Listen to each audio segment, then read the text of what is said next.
If you're looking to make some authentic kind of vegetable sambar, trust me, you definitely have to try this Udupi Style Vegetable Sambar, for which we need to boil some veggies first. In a pot, I've added in water, I've added in potatoes and seasoning it up with some salt and turmeric powder and let the potato cook. Now, the potato needs to boil around 60 to 70%, and then you can add in other veggies. Here, you can add in any veggies of your choice. I'm adding drumstick and brinjal. You can add in any veggies like beans and carrot as well. Please go ahead and add it. Now I'm adding in some tamarind water, giving it a good mix and let our veggies boil. While our veggies are boiling, let's make a super tasty and simple spice paste. Here I've added in sambar powder and grated coconut. I'm adding a little bit of water and blending it into a smooth paste and keep it aside. Now in a pot, add in oil. You can add in ghee as well, completely your choice.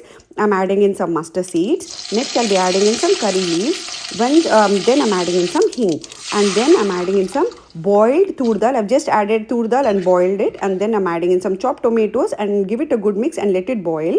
When it starts the first boil, add in a little bit of turmeric powder and again give it a good mix. When it starts boiling completely, at this stage add in the sambar paste which we made.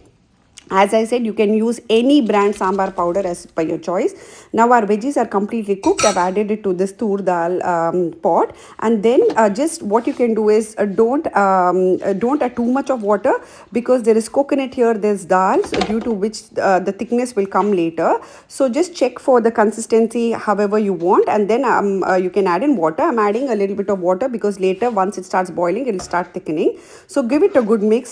See to that all the veggies are beautifully combined with all the lovely flavors.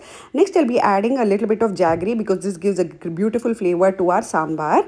This is a sweet tangy kind of vegetable sambar, a wholesome meal. When it starts boiling, finally garnish it with some fresh coriander leaves, and your super tasty Udupi style vegetable sambar is ready. Goes perfect with hot rice. If you like my recipe, please don't forget to like, share and subscribe. Enjoy.